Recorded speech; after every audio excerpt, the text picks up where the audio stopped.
నారా లోకేష్ గారి నాయకత్వం, నారా లోకేష్ గారి నాయకత్వం, నారా చంద్రబాబు గారి నాయకత్వం, నారా చంద్రబాబు గారి నాయకత్వం, ఎన్టీఆర్ ఎన్టీఆర్, జై తెలుగుదేశం, జై తెలుగుదేశం, జై తెలుగుదేశం. అన్న అందరూ కూర్చోవాలి. ఇప్పుడు మన నేత నారా లోకేష్ గారిని విజ్ఞప్తి చేస్తూ, అదేవిధంగా నేతలందరూ కూడా మన స్వర్గీయ నందమూరి తారక రామారావుకి నివాళులర్పించాలని కోరుకుంటూ జై ఎన్టీఆర్, జోహార్ ఎన్టీఆర్, జోహార్ అన్న ఎన్టీఆర్, జోహార్ అన్న ఎన్టీఆర్. మేము ఎక్కువసేపు 2-3 నిమిషాలు, ఎందుకంటే చాలాసేపు మాట్లాడాలా, మన నాయకులు మాట్లాడతారు. ఇది ఒక మంచి కార్యక్రమం.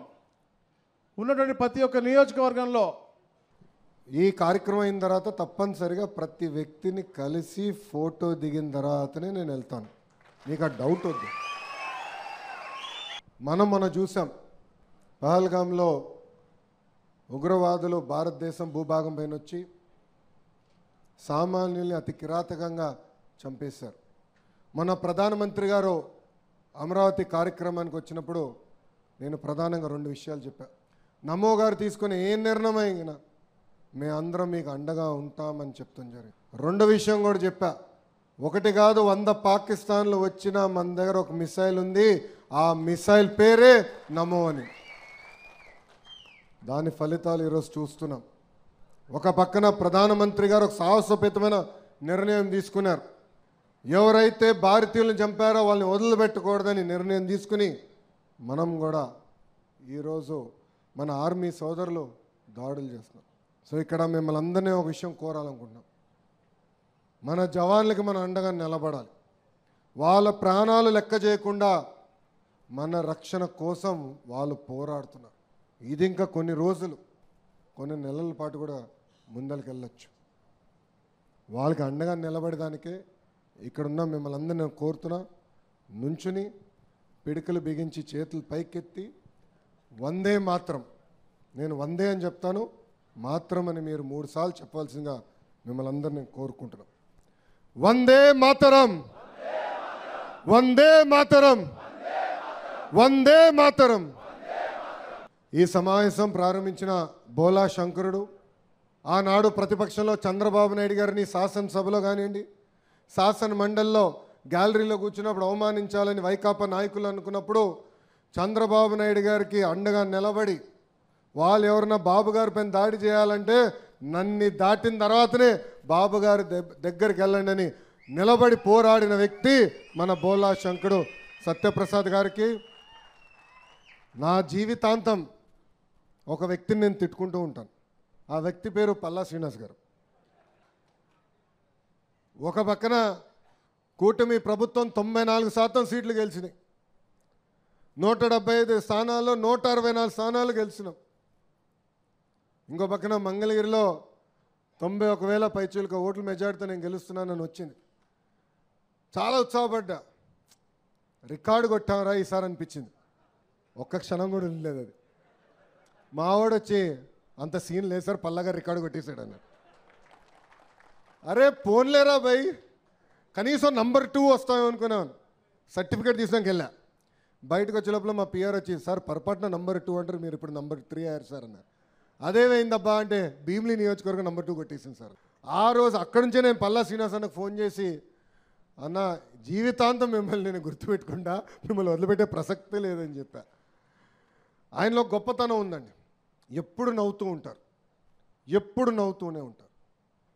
ఉత్తరాంధ్రలో నేను శంకరావం కార్యక్రమంకి వెళ్ళినప్పుడు కూడా అడిగాను కారులో, అన్న మీ బలం ఏంటి, ఎప్పుడు నవ్వుతూ ఉంటారు, ఎంత ఇసుకిచ్చినా ఇసుక రాదు, ఎంత ఎవరికి క్షణిక ఆవేశం ఉండదు, ఎట్లా మీకు ఇది చేయగలుగుతున్నారని అడిగినప్పుడు నవ్వుతూనే సమాధానం చెప్పాడు. ఆ నవ్వుతోనే అందరినీ పడేసిన వ్యక్తి మన రాష్ట్ర అధ్యక్షుల వారు పల్లా శ్రీనివాస్ గారికి.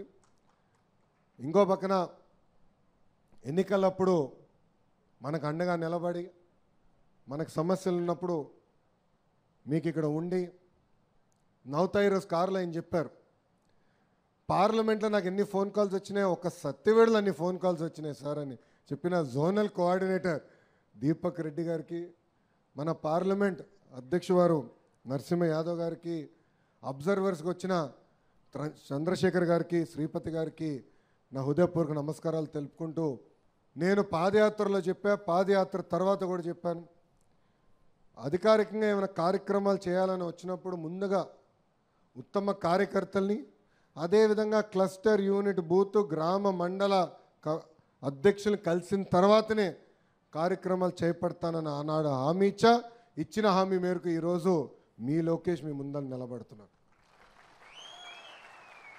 కార్యకర్తలు లేనిది తెలుగుదేశం పార్టీ లేదు. ఆనాడు మనందరం చూసాం, పంచాయతీ ఎన్నికలు జరుగుతుంటే వైకాపాలు అన్ని రకాలుగా అవమానించి ఏకంగా మన చేతుల్లో ఉన్న నామినేషన్ పత్రాలు తీసుకెళ్ళి చింపేయాలని ప్రయత్నించినప్పుడు ఒక తాతయ్య, ఎవరది, అంజిరెడ్డి తాత, మీసాలు మెలేసి తొడగొట్టి రారా అని చెప్పారే, అది నాకు స్ఫూర్తి. మొన్న ఎన్నికలప్పుడు మనందరం చూసాం, మంజులారెడ్డి గారు అనే ఒక తల్లి ఏకంగా బూత్లో రిగ్గింగ్ జరుగుతుందని అడ్డంగా నిలబడినందుకు ఆమెకి ఎలాంటి గాయాలు తగిలినా మనందరం చూసాం. రక్తం గారుతున్నా కూడా బూతుల్ని వదిలిపెట్టకుండా చివరి ఓటు పడే వరకు నిలబడిన మంజులారెడ్డి గారే నాకు స్ఫూర్తి.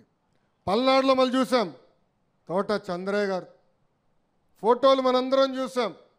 ఆనాడు వైకాపా నాయకులు చంద్రయ్య మెడపై కత్తి పెట్టి చెప్పండి అని చెప్తే, లేదు జై తెలుగుదేశం, జై చంద్రబాబు నాయుడు అని చెప్తే ఏకంగా కత్తి పెట్టి మెడగొస్తారు. తోట చంద్రయ్య నాకు స్ఫూర్తి. అందుకే పల్లాన్న చెప్పినట్లు ఎన్ని కార్యక్రమాలు ఉన్నా ఏమున్నా ముందల కార్యకర్తల్ని కలిసిన తర్వాతనే ఈరోజు రాష్ట్ర పార్టీ ముందలకెళ్తుంది. మీరందరూ ఒక్క పిలుపు మేరకు, ఆనాడు చంద్రబాబు నాయుడు గారి నిర్ణయం మేరకు మీరు నిలబడి పోరాడి ఇక్కడ తెలుగుదేశం పార్టీని గెలిపించారు. ఆనాడు ఇక్కడున్న దీపక్ అన్న మీ దగ్గర ఉన్నారు, మీకు అండగా నిలబడ్డారు. మనందరం కలిసికట్టుగా పనిచేసుకున్నామే.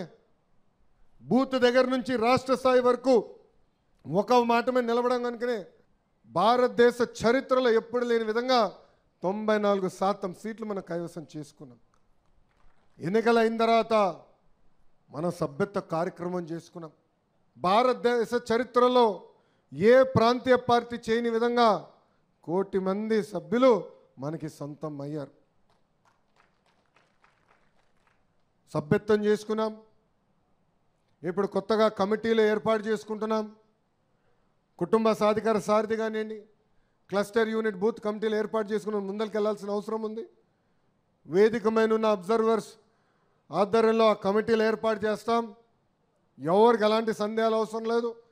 కమిటీలు కేవలం ప్రతిపాదన మాత్రమే. ప్రతిపాదన తర్వాత వాట్సాప్ ద్వారా తెలుగుదేశం పార్టీ కార్యకర్తలకు, అంటే ఎవరైతే సభ్యత్వం తీసుకున్నారో వాళ్ళకి మెసేజ్ వెళ్తుంది.